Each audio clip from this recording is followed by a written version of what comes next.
A complete Brook show in Pallikalle. First captain to score a century in the T20 World Cup and Superba in winning cause. செம்மையா ஜெயிச்சிட்டாங்க. And Pakistan வந்துட்டு they came close, but ஆனா it was still too far. Lot of errors on the field. ஒரு drop catch, அப்புறம் சில கொஞ்சம் fielding errors.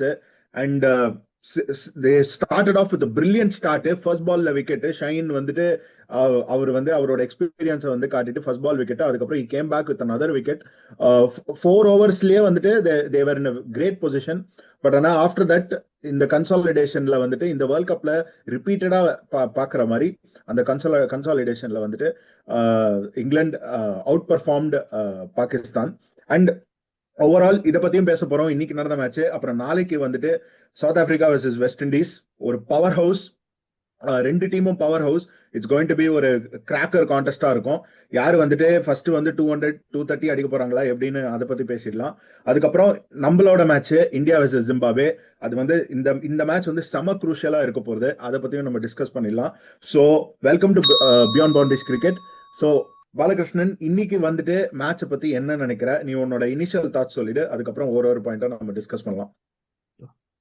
One of the best knock under pressure, captain lead from the front. அதாவது it's the first time வந்து Harry Brook வந்து number 3 வந்து ஆடி ஒரு extraordinary 100, one of the greatest innings I was seen that.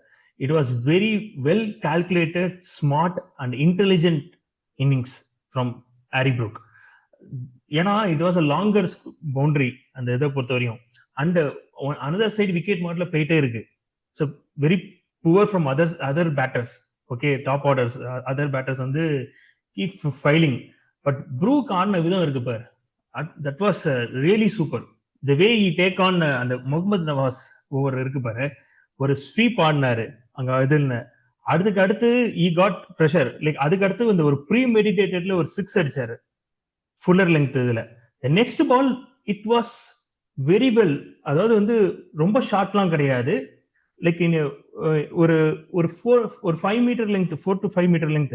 அந்த ஷாட்டை வந்து என்ன ஒரு பிரிஸ்க் பவர் பாரு அவருக்கு. அந்த 5.5 டெலிவரி நான் சொல்றேன். பவர் பிளே முடிய போறது லாஸ்ட் பால், நவாஸ் போட்ட பால். அது வந்து ஒரு இது பண்ணாரு பாரு, லைக் பேக் ஃபுட்ல போய் ஒரு புல் பண்ணாரு பாரு. That was some shot. Seriously இந்த மாதிரி ஒரு டேலண்ட் இருக்கு அவர்கிட்ட, ப்ரூக் கிட்ட. ஒரு ஸ்பின் ஹிட்டிங் வந்து இவ்வளவு டேலண்ட் இருக்கு. I think too much. நம்ம நிறைய வாட்டி என்ன ப்ரூக்கோட இஷ்யூ நான் பாக்குறேன்னா, நிறைய ப்ரீ மெடிடேட்னாலேயே, too much of premeditation ஷாட்னாலேயே அவர் நிறைய ஸ்பின்னுக்கு எக்ஸ்போஸ் ஆகி அவுட் ஆயிருக்காரு. பட் ஆனா இன்னைக்கு ஆடின விதம் வந்து ரொம்ப இன்டெலிஜென்டா ஆடினாரு. உஸ்மான் தாரிக்கை நல்லா ரொட்டேட் பண்ணி, அண்ட் அந்த குக் டபுள்ஸ் இருக்கு பாரு, running between the wickets, that was really super. சீரியஸா சொல்ல போனா ஈவன் வித் சாம் கரனா இருக்கட்டும், வில் ஜாக்ஸா இருக்கட்டும், லாங் ஸ்கொயர் பவுண்டரிஸ் அந்த டீப் மிட் விக்கெட் ஏரியால அழகா சூப்பரா வந்து அந்த ஒன்ஸ் அண்ட் டூஸ் வந்து சூப்பரா யூஸ் பண்ணிக்கிட்டாங்க. One of super knock. I felt வந்து top class innings from Brook என்னை பொறுத்தவரையும். இனிஷியலா வந்துட்டு நானும் ஒரு கப்பல் ஆஃப் பாயிண்ட்ஸ் ஆட் பண்ணிடுறேன். இனிஷியலா வந்துட்டு அவங்க வந்துட்டு இந்த ரன் சேஸ்ல, ஃபர்ஸ்ட் ரன் சேஸ் பத்தி பேசலாம், then will I think come back to பாகிஸ்தானோட பேட்டிங். பட் ஆனா இந்த ரன் சேஸ்ல ஃபர்ஸ்ட் பால் அவுட் அவர் வந்துட்டு ஐ திங்க் அவர் பிரெண்டன் மெக்கலம் வந்து ஆல்ரெடி முன்னாடியே பிளான்டுன்னு நினைக்கிறேன். பிரெண்டன் மெக்கலம் வந்துட்டு அவர்கிட்ட okay you are going to play number 3 அப்படின்னு ஏதோ சொல்லியிருக்காருன்னு வெளியில அதுக்கப்புறம் வந்து சொன்னாரு. ஸோ அவர் நம்பர் 3ல வராரு. ஃபர்ஸ்ட் பாலே வந்துட்டு அவர் இறங்கி அடிச்சாரு. இது அப்படியே வந்துட்டு ஆஷஸ்லயும் இதே மாதிரிதான் ஆடினாரு. ஆஷஸ்லயும் அந்த நம்ம இந்தியா வர்சஸ் இங்கிலாந்து டோர்லயும் போன வருஷம் இதே தான் ஆடினாரு. ஃபர்ஸ்ட் பால் வந்துட்டு அந்த ஒரு ஸ்லாக் பண்ணாரு. அண்ட் ஒரு ஸ்டார்டிங் ஆஃப் த இன்னிங்ஸ்ல வந்துட்டு he was a bit lucky. அந்த ஷதாபோட ஒரு பிளேட் ஆன் போல்ட் ஆயிருக்கும், அது அவரு it was lucky inside edge. And இவங்களும் வந்துட்டு அந்த ஒரு மிக்சிங் ஆஃப் பவுலர்ஸ் வந்துட்டு கொஞ்சம் மிஸ் பண்ணாங்க. ஸோ அவர் வந்துட்டு கன்சாலிடேட் பண்ணிட்டு, பட் ஆனா வென் ஐ திங்க் இந்த மிடில் ஓவர்ஸ் வந்துட்டு வென் அவர் அடிக்கணும்னு நினைச்சும் போது அடிச்சிட்டாரு அவர். So that was completely you have to give it to him. செம இன்னிங்ஸ். நீ சொல். இல்ல அதான் டாப் கிளாஸ் இன்னிங்ஸ் ஆக்சுவலா ஹாரி ப்ரூக்கை பொறுத்தவரையும். அதாவது என்னன்னா, தி வே வந்து he gives a fear to the bowler. அதுதான் வந்து they have to use the top class. அந்த கார்ட்ஸ் வந்து கொஞ்சம் இயர்லியா புல் பண்ற மாதிரி ஆயிடுச்சு for bringing in Usman Tarika இருக்கட்டும். அண்ட் ஐ திங்க் வந்து அவங்க என்ன நினைச்சிட்டாங்க, ரொம்ப கேஷுவலா போட்டாங்க. Like the line and lengths were not poor. He waited. அதாவது அடிக்க வேண்டிய பாலை மட்டும்தான் அடிச்சாரு. he punished the bad balls. அதுதான் மோஸ்ட் இம்பார்ட்டன்ட் ஆஸ்பெக்ட் வந்து ப்ரூக் வருது into his zone and very calculative ஆனார். பவுண்டரிஸ் 6 அடிச்சுட்டு நெக்ஸ்ட் வந்து ரன்னிங் பிட்வீன் தி விக்கெட்ஸ், அந்த குவிக் சிங்கிளா இருக்கட்டும் 2 இருக்கட்டும், அது ரொம்ப he understand the conditions, he read well actually மத்தவங்க பொறுத்த வரையும். இன்னொரு விஷயம் வந்து என்னன்னா பார்த்தா ஐ ஃபெல்ட் இந்த ஸ்டார்டிங் இட் செல்ஃப் வந்து இந்த செலக்ஷன் வைஸ் இந்த பிளேயிங் லெவனே வந்து they miss the trick not including Abrar Ahmed in this match. இந்த கிரவுண்ட்ல leggie too much of right hand batters இந்த இங்கிலாந்து டீம்ல இருக்கும்போது I think Abrar Ahmed would have been a key difference maker நான் expect பண்றேன் இந்த மேட்சை பொறுத்த வரையும். Leaving him out it is not an ideal case. And one more thing வந்து அவங்க பேட்டிங் ஆடும் போதா இருக்கட்டும், ஈவன் போத் த டீம்ஸ் இன்னைக்கு ground fielding was not up to the mark. England they drop the catches and England fielding also not great. ஆனா அவங்களாச்சும் அவங்கள விட்டுரு, இவனுங்க இருக்காங்க பாரு, முக்கியமான பெட்டல் கேட்ச உஸ்மான் தாரி கேட்ச விட்டான் அப்ப. அதுக்கப்புறம் ஃபுல் தடவல்ஸ். அந்த சாம் கரன் ஒரு பால் வந்து லாங் ஆன்ல வந்து அடிப்பான், ஷைன் ஷா அஃப்ரிடி முன்னாடி போய் கேட்ச்னு நினைச்சிருக்கான். அது கேட்சே கிடையாது, எந்த ஊர்ல கேட்ச்னு தெரியல. இவனுக்கு எல்லா பாலும் மேல காத்துல பறந்தாலே கேட்சுன்னு கத்துறான், அது கேட்சே இல்ல. அவன் முன்னாடி ஓடி வந்துட்டு பால் டக்குன்னு பவுன்ஸ் ஆகி 4 போயிடுச்சு. நிறைய புவர் ஃபீல்டிங்ஸ் ஆக்சுவலா ground fielding. Towards the end Mohammad Nawaz அப்பதான் நியூ பேட்டர் வந்திருக்கான், ஜோஃப்ரா ஆர்ச்சர். வந்த போது அது ஈஸியா தடுத்திருக்கலாம், அந்த பாலா கைக்கு வந்தது, ரொம்ப அழகா அப்படியே விட்டுட்டு போயிட்டு 10-14 மாதிரி பண்ணா அழகா போச்சு. எனக்கு பெரிய ப்ராப்ளம் என்னன்னா அப்ரார் அஹ்மத் கொண்டு வராத ஒரு விஷயம் இருக்கு. அண்ட் அகைன் ஒரு பிக் ப்ராப்ளம் ஃபார் பாகிஸ்தான் இந்த T20ஸ்ல பார்த்தா பாபர் அசாம். அது ஒரு செகண்ட் இரு, அதை பத்தி வரலாம். நான் அதுக்கு ஒரு இது வச்சிருக்கேன். இவங்க பாகிஸ்தான் ஓவரால் வந்துட்டு இந்த வருஷம் இப்பதான் ஆரம்பிச்சிருக்கு. பட் ஆனா 2025, 2024, 2023 அவங்களோட பிளேயர்ஸ் எல்லாரும் பாத்தீங்கன்னா அவங்க எல்லாம் செம யங். ஒரு ஏஜ் 22ல இருந்து ஒரு 30, ஒரு பாபர் ஆசம்க்கு தான் இப்பதான் ஒரு 30 ஆகுது, 30 31. ஆனா the number of games that they have played, Babar Azam 144 T20 games. Okay, அது ஒண்ணு, ஹோல்ட் தட் தாட். ஷஹீன் அவரும் வந்துட்டு Shaheen also around more than 100. Shaheen is only 25 years old, more than 100 T20 games. Saim Ayub அவங்களோட பிக்கெஸ்ட் ஃபெயிலியர் வந்து இந்த வேர்ல்ட் கப்ல சாயிம் அயூப் தான், 86 T20 கேம்ஸ். ஓகே, இதுல அவங்களோட கேப்டன் 60 T20 கேம்ஸ். இப்பதான் ஷைப்சாத் அஃப்ரான் போன வருஷம் தான் வந்துருக்காரு, அவரும் வந்துட்டு எக்கச்சக்க T20 கேம்ஸ் ஆடி இருக்காரு. இதை தவிர வந்துட்டு அவங்களோட இப்போ அந்த உஸ்மான் தாரிக் ஆப்வியஸ்லி இப்ப புதுசு, அவங்க இப்பதான் இது பண்ணிருக்காங்க. பட் ஓவரால் ஷதாப் எல்லாம் வந்துட்டு T20 ஸ்பெஷலிஸ்ட்.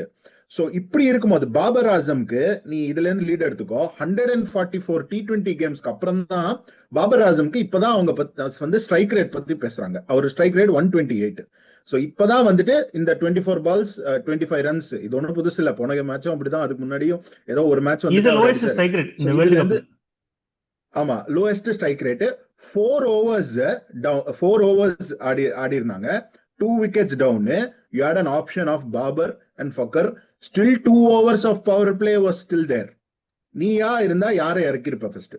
ஃபக்கர் ஜமான், சீரியஸா ஃபக்கர் ஜமான். அதாவது the game went அங்கதான். ஃபரானும் பாபரும் 45 balls 44 that led down Pakistan. See, இந்த pitch வந்து fresh wicket, it is not used wicket. இந்த pitch வந்து fresh wicket. நாங்க போன மேட்ச் நான் ப்ரிவியூ பண்ணும்போதே சொல்லியிருந்தேன் அவங்க fresh wicket தான் கொடுக்க போறாங்கன்னு. சோ பள்ளிக்கலியில டுவர்ட்ஸ் எண்ட் வந்து கொஞ்சம் லிட்டில் பிட் டியூ, ஆனா ரொம்ப டியூலாம் இல்ல. பட் இது ஒரு 10 they are shortage of 10 to 15 runs. And நிறைய வந்து ஓவர் பிச் பண்ணிட்டாங்க. அவங்க ஸ்பின்னர்ஸும் வந்து they bowled poor line and length, both the things, given too much of width also. Okay, இங்கதான் வந்து அவங்களுக்கு ட்ரபிள் இருந்தது அவங்களோட ஸ்பின். இதை பொறுத்தவரைக்கும் கொஞ்சம் ஒரு 10-15 ரன்ஸ் இருந்துச்சுன்னா இட் வாஸ் க்ளோஸ் கேமா போயிருக்கும். லைக் இப்பயுமே வந்து க்ளோஸ் கேமா தான் போச்சு. ஒரு 10-15 ரன்ஸ் இருந்துச்சுன்னா பாகிஸ்தானுக்கு இது ஒரு குரூஷியல் ஃபேக்டரா போயிருக்கும். அங்கதான் வந்து இந்த மாதிரி ஒரு இம்பார்ட்டன்ட் சிச்சுவேஷன்ல they should play aggressively. Babar Azam வந்து ஐ திங்க் இவ்வளவு பேர் கிரிட்டிசைசம் பண்ணியும் வந்து ஐ திங்க் 2 4 அடிச்ச அப்புறம் அந்த ஆர்ச்சர் ஓவர்ல 2 4 அடிச்சா சரி ஓகே ஓரளவுக்கு பாசிட்டிவ் இன்டென்டா இருக்குன்னு நினைச்சா அதுக்கப்புறம் படுத்ததுதான். ஆதில் ரஷீத எவ்வளவு இவங்க வந்து ஒரு சப்கான்டினென்ட் பிளேயர்ஸ், ஸ்வீப்பே அதிகமா யூஸ் பண்ணவும் இல்லை. ஆக்சுவலா ஸ்வீப் யூஸ் பண்ணதே எஃபெக்டிவா ரன் வந்திருக்கு. சோஃபார் பாகிஸ்தான் பிளேயர்ஸ் வந்து பார்த்தீங்கன்னா அது லேட்டர் பார்ட்ல சொல்ல போனா ஃபக்கர் சமான் யூஸ் பண்ணதா இருக்கணும் எல்லாம். பட் ஆதில் ரஷீத்தை நேபாளும் சரி நெதர்லாண்டும் சரி அந்த good length ball back of length deliveries sweep வந்து சூப்பரா ஆடினாங்க. இட்டாலி வந்து ஸ்ட்ரைட்டர்ஸ்ல நல்லா ஆடி இது பண்ணாங்க. இவங்க என்ன பண்ணானுங்க டாட் மேல லைக் அவங்களால ஒன்றும் பண்ணவும் இல்லை. இன்னொரு பெக்குலர் கேஸ் என்னன்னா ஃபரான் வந்து ஒன்லி பிளேயிங் இன் இது டீப் மிட் விக்கெட் ரீஜன்ல மட்டும் தான் ஆடுறாரு. அவர் ஸ்வீப் அடிக்கிறதும் அங்கதான் அடிக்கிறாரே தவிர அதில் ரஷீத் ஒரு 4 போனதும் அங்கதான் அந்த பொசிஷன்ல தான். மத்த இடத்துல எங்கேயுமே அவர் அடிக்கவே இல்லை ஃபரானை பொறுத்த வரையும். And again I have said earlier also அவர் வீக்னஸ் தெரியுதுல 40% of the shots அவர் லெக் சைடுல தான் அடிக்கிறாரு. அதேதான். சோ அதுதான் அவர் அடிச்ச and he can make up, அதாவது அவர் டாட் சில பால்ஸ் வந்து அவரால இது பண்ண முடியுது, மேக்கப் பண்ண முடியுது ஃபரானை பொறுத்த வரையும். அட் எண்ட் வந்து இன்னைக்கு அவர் தான் குருஷலா ரன் வந்திருக்குன்னு வச்சுக்கோங்க. ஆனா அவரால மேக்கப் பண்ண முடியுது, ஃபாஸ்ட் பவுலர்ஸை டார்கெட் பண்ணி பண்ண முடியுது. இந்த சைடுல இருக்கிற பர்சன் தான் வந்து complete let down Babar Azam. ரொம்ப பயந்துறாங்க. அதான் அந்த 2 விக்கெட் போனோனே பயந்து அப்படியே கொடுத்துட்டாங்க. இல்ல இது வந்து 140 T20 in comparison Rohit and Kohli அவங்க முடிக்கும் போது கோலி 140 T20s, ரோஹித் வந்து 150க்கு மேல T20s. இவங்க 2 பேரும் லெஜெண்ட்ஸ். ஆனா இந்த பாபர் ஆசம் 144 T20s ஆடினதுக்கு அப்புறம் தான் வந்துட்டு இவங்க வந்து ஸ்ட்ரைக் ரேட் பத்தியே பேசுறாங்க. அதுதான் ரொம்ப சர்ப்ரைசிங் ஃபேக்டரா இருக்கு. இதெல்லாம் முன்னாடி வரலையா? இது கிரைம் என்னன்னா இந்த நிறைய பேர் வந்து பாபர் அசாம் வந்து அந்த level of elite level of Virat கோலியும் ரோஹித் சர்மாவும் போடுறதுலயே வந்து ரொம்ப தப்பான விஷயம். இன் டர்ம்ஸ் ஆஃப் ரன்ஸ்ல வந்து போட்டுருக்காங்க. நான் வந்துட்டு நம்பர் ஆஃப் T20ஸ்க்காக தான் சொன்னேன். இல்ல கரெக்ட் T20s நீ சொல்றது நான் சொல்ல கம்பேரிசன் பண்ணல. இந்த மாதிரி 2 players who have played 150 games லெஜெண்ட்ல இருக்கும்போது இந்த மாதிரி ஒரு பிளேயர் அதே நான் 140 கேம்ஸ் ஆடி இருக்கான். ஆனா இப்பதான் நீ வந்து ஸ்ட்ரைக் ரேட் பத்தி நீ ரியலைஸ் பண்றீங்களா? அந்த ஒரு கேள்விதான் எழுப்பினேன். அவங்க 2 பேரும் ஈக்குவல் எல்லாம் கிடையாது. இல்ல நான் ஈக்குவல் நான் சொல்றேன் நிறைய players and more of Pakistan cricketers அவங்களோட சைட்ல இருந்து இருக்கிறவங்க அந்த பிராக்கெட்ல போடுறதுக்கு first of all they should understand that ஒரு லாஜிக் இருக்கணும். T20ல இன்னைக்கு இருக்கிற இதுல வந்து எவ்வளவு important strike rate matter more than strike rate. அந்த இம்பாக்ட்ஃபுல் இன்னிங்ஸ் ரொம்ப இம்பார்ட்டன்ட் ஆடுற இது. ஆமா லைக் அந்த ஈவன் லைக் ஷதாப் மாதிரி அடிச்ச இன்னிங்ஸ், ஈவன் லைக் உஸ்மான் ஒரு 2 பால்ல 3 பால் ஆடின இன்னிங்ஸ். இந்த பாபருக்கு பதில நஃபே கொண்டு வந்துட்டு ஃபக்கரா நம்பர் 4 ஆடிட்டு நஃபே நம்பர் 5 ஆடிட்டு உஸ்மான் அதுக்கப்புறம் ஷதாப் அப்படி நவாஸ் அந்த அந்த அதுதான் உங்களோட இதா இருக்கணும். இதெல்லாம் அவங்க வேர்ல்ட் கப் ஆரம்பிக்கும் போதே பண்ணிருக்கணும். பாயிண்டர் என்னன்னா இப்ப 24 பால் பிடிச்சிருக்காரு. இதே 24 பால் ஃபக்கர் பிடிச்சாருன்னா எவ்வளவு ரன்ஸ் அவரால் மேக்கப் பண்ண முடியும்? இனிஷியல் 12-15 பால்ஸ் நீ வந்து டைம் எடுத்து உன்னால அடிக்க முடியல, ஒரு 10 பால்ஸ் எடுத்துக்கிற அப்படின்னா 10 to 12 balls acceptable, pitch slow wicket கண்டிஷன்ஸ்ல ஃபைன். அதுக்கப்புறம் உன்னால மேக்கப் பண்ண முடியும். அதுதான் மேட்டர். இன்னைக்கு வந்து ஃபக்கர் சமானும் வந்து 10 பால்ஸ் 9 பால்ஸ் 10 ரன்ஸ் இருந்தார். அதுக்கப்புறம் பிக்ட் அப் நெக்ஸ்ட் 5 பால்ஸ்ல அவரால் ரன் அடிக்க முடியுது. ஃபரானாலையும் அதுதான் பண்ண முடியுது. அங்கதான் lacking. You don't have an hitting power Babar Azam. அதுதான் பெரிய real issue for them Pakistan தான். அண்ட் ஒன் மோர் திங், நீ பியூட்டிஃபுல்லா சொன்ன சயும் அயபு பத்தி நான் ஏற்கனவே ஒன்று சொல்லியிருந்தேன் பாத்தியா, அந்த ஆளுக்கு புல்லு போடு, கம்பல்சரி புல்லு, கரெக்டா டீப் ஸ்கொயர் லெக்ல கேட்ச் கொடுத்துட்டு போவான்னு. அதே தான் பண்ணான். சூப்பரான விக்கெட். எனக்கு என்ன புரியலன்னா இது ஒரு இதெல்லாம் நான் வந்து நான் பாக்குறேன் இந்த மாதிரி இருக்குன்னு நம்ம வந்து அனலைஸ் பண்ணி இது பண்றோம். அவங்க ஊர்ல இருக்கிற அனலிஸ்ட் எல்லாம் என்ன பண்ணுவாங்க, கோச் எல்லாம் இதெல்லாம் சொல்ல மாட்டாங்களா? எவ்வளவு வாட்டி விக்கெட், எவ்வளவு வாட்டி அதே ரேஞ்ச் ஆஃப் இதுல நம்ம விக்கெட் பாக்குறோம் சயும் அய்யூப் கிட்ட. கொஞ்சம் ப்ரிப்பரேஷன் தேவையில்ல இதுக்கு. That's where they are lacking in this. பார்க்கலாம். அவங்க nearly out of the tournament. ஒரு கால் வந்து டோருக்கு வெளியில இருக்கு. சோ எப்படி இது பண்ணா இவங்களை பத்தி பேசிட்டு இருந்தா நம்ம இதை பத்தி பேசிட்டே தான் இருப்போம். சோ நம்ம அடுத்த இதுக்கு போலாம். South Africa very good bowling from one more thing, very good bowling from Dawson and also even ஓவர்டனா சரி ஆர்ச்சர் அவங்க நல்லா bowling பண்ணிருந்தாங்க. இங்கிலாந்து சைட்ல இருந்து பொறுத்த வரையும் very good bowling. Usman Tariq வந்து ஐ திங்க் சாம் கரன் தப்பு பண்ணிட்டார். அங்கேயே ஒரு மிஸ்டேக் பண்ணியிருந்தார். அந்த தேவையில்லாதது அந்த சைடு நல்லா போயிட்டு இருக்கும் போது ப்ரூக் ஆடும்போது அவர் ஒரு மிஸ்டேக் பண்ணாரு. இல்ல அதான் எனக்கு ஒரு ரேண்டம் காட்டு. இன்கேஸ் மேட்ச் ஆல்மோஸ்ட் ஓவர் தான், முடிஞ்சு போச்சு, அவங்க தான் ஜெயிக்கணும். எதுக்கு வந்து சல்மான் மிர்சா கொடுக்குறாங்க லாஸ்ட் ஓவர்? ஒரு சான்ஸ் எடுத்து சைம் ஐப் கொடுக்கலாம்ல. ஒரு மிஸ்ட்ரி இருக்குல்ல, அகைன்ஸ்ட் வந்து லோயர் ஆர்டர் பேட்டர் ஆர்ச்சர் எதுன்னு ஜெயிச்சிருப்பாங்க நான் சொல்ல. அந்த மாதிரி கொஞ்சம் ட்ரை பண்ணி பார்க்கலாம்ல. நீ என்ன நினைக்கிற? கரெக்ட் தான். இல்ல கரெக்ட் தான், டெஃபினட்டா. நம்ம அது ஒரு சான்ஸ் தான். அது வந்து சல்மான் மிர்சா ஏன் கொடுத்தாங்கன்னு தெரியல. ட்ரை Because பண்ணிருக்கலாம் சைமோ. Archer வந்து will play well அந்த like he used to do playing with fast bowlers. So இந்த மாதிரி கொஞ்சம் மிஸ்ட்ரி பவுலர் ட்ரை பண்ணிருக்கலாங்கிற ஒரு இது. கண்டிப்பா ஜெயிச்சிருப்பாங்கலாம் கிடையாது, சொல்றேன் ஒரு ஆட்மேன் இதுல ட்ரை பண்ணிருக்கணும், இந்த மாதிரி இதெல்லாம் ட்ரை பண்ணிருக்கலாம். நீ என்ன சொல்ல வந்த? சரி, கரெக்ட். இல்ல அதுதான் அது அங்கேயே இது பண்ணிக்கலாம். பிகாஸ் ஸோ நம்ம நெக்ஸ்ட் கேம் வந்துட்டு South Africa versus west Indies and India versus Zimbabwe. So first வந்து சவுத் ஆப்பிரிக்கா வெஸ்ட் இண்டீஸ் பத்தி பேசிடலாம். It's going to be a massive game. ஒரு யாரு வந்து 200 ரீச் பண்ண போறாங்களா, எப்படி இருக்கும், அதை பத்தி பேசிடலாம்.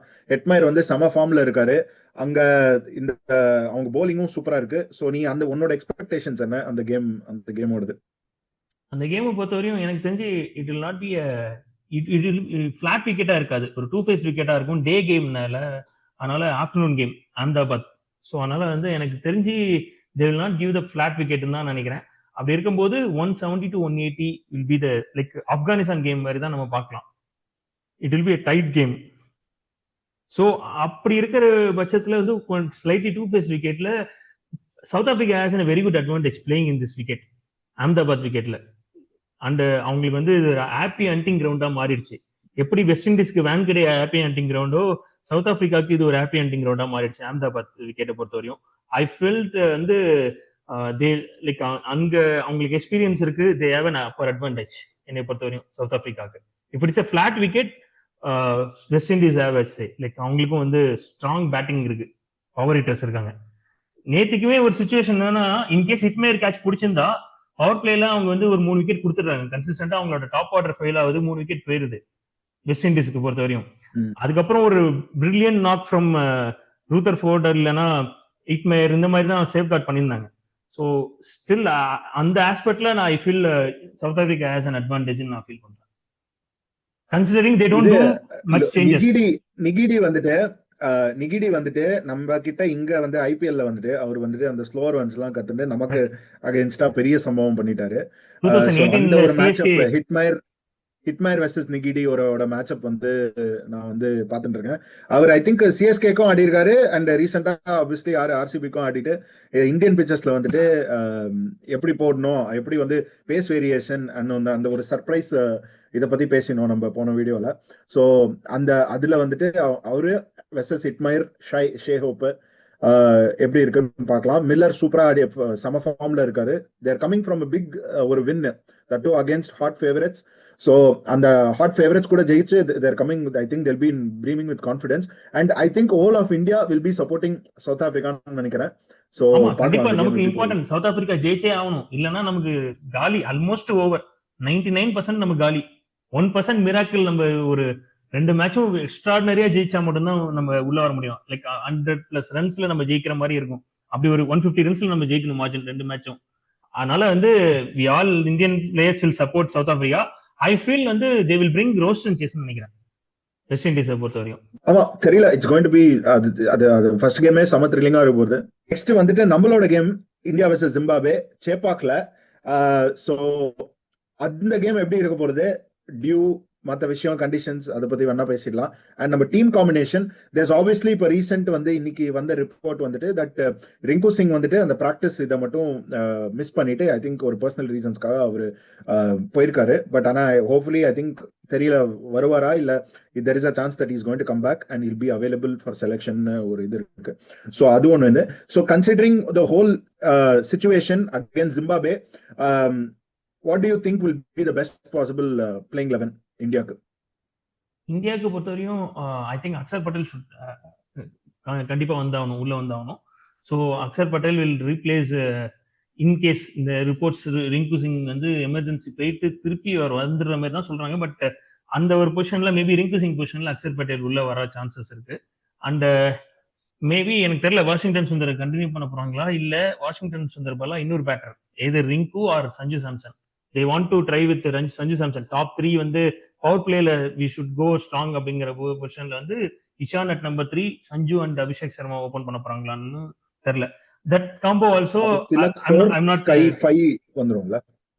திலக் 4 Sky 5 அதுவும் ஒரு பிரச்சனை தான். ஏன்னா ஸ்கை வந்து at 5 is not having a great record. Sky anything going more than 4th பொசிஷனுக்கு அப்புறம் is not having a great record at lower order ஸ்கையை பொறுத்த வரையும். ஸோ அது ஒரு ஆக்சுவலி ஈவன் ஸ்கை 4 திலக் 5 கூட வச்சுக்கலாம். ஏன்னா திலக் வந்துட்டு நம்பர் 5ல பண்ணிருக்காரு, but not having that great record for Tilak. At 4 he has a very good record. At 5 வந்து maybe we don't have an option, we have to go that way. It depends upon the situation க்கு ஏத்த மாதிரி தான் அனுப்பிச்சுடுற மாதிரி இருக்கு. If our top 3 sets, top 4 setனாலே then it's mere just to few balls தான். அப்ப பாத்துக்கலாம், யார் வேணா அனுப்பிச்சுடலாம் அந்த சிச்சுவேஷனுக்கு ஏத்த மாதிரி. பட் ஐ ஃபீல் இதெல்லாம் கன்சிடர் பண்ணி அவங்க வந்து மோஸ்ட்லி ஒரு சேஞ்ச் தான் பண்ணுவாங்கன்னு நினைக்கிறேன். இஃப் சஞ்சுஸ் ரிங்குஸ் நாட் பேக், தென் வந்துட்டு ரிங்குக்கு பதிலாக இது பண்ணி 2 ஸ்பின்னர் வச்சு ஆடுவாங்களா, இல்லை வந்துட்டு டைரக்டா வாஷிங்டன் சுந்தர், இஃப் ரிங்குஸ் பேக்னா Washington Sundar, Axar Patel will be the best possible combination தோன்றது.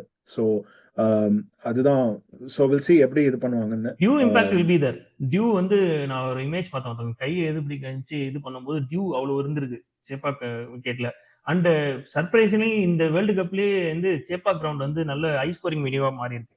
ஸோ ஒன் ஆஸ்பெக்ட்ல நமக்கு வந்து அது நல்ல விஷயம் தான். Instead of getting 2 fast wicket, our batters will enjoy and we have quality bowlers, they can manage. Zimbabwe doesn't have that much power hitters. They have good players, but not for 2 faced wickets. Now they can also run the show. They can fight. They can give the tough fight. But none of flat wickets. We have an advantage, good advantage. We'll also see Sikandar Raza எவ்வளோ overs power பிளேல போடுவாருன்னு தெரியல, அது வேணா பார்க்கலாம். Minimum 2 guarantee, மூணாவது போடுவாரான்னு பார்க்கலாம். But even இவர் red dot ஃபார்ம்ல பிளெஸிங் முசர்பானி அவரும் வந்து ஃபார்ம்ல இருக்காரு. ஸோ வந்து எந்த அளவுக்கு வந்து பிட்ச் கண்டிஷன்ஸ் எடுக்கும்னு தெரியல. But that is also we look forward to it.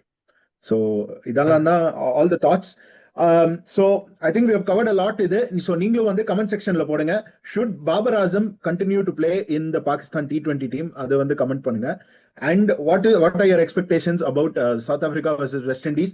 200 ஏதோ ஒரு டீம் வந்து பிரீச் பண்ணி அதை சேஸ் பண்ணுவாங்களா, அதையும் வந்துட்டு கமெண்ட் செக்ஷன்ல சொல்லுங்க.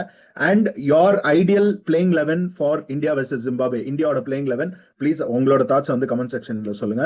So please like, share, subscribe to Beyond Boundaries Cricket. Thank you so much for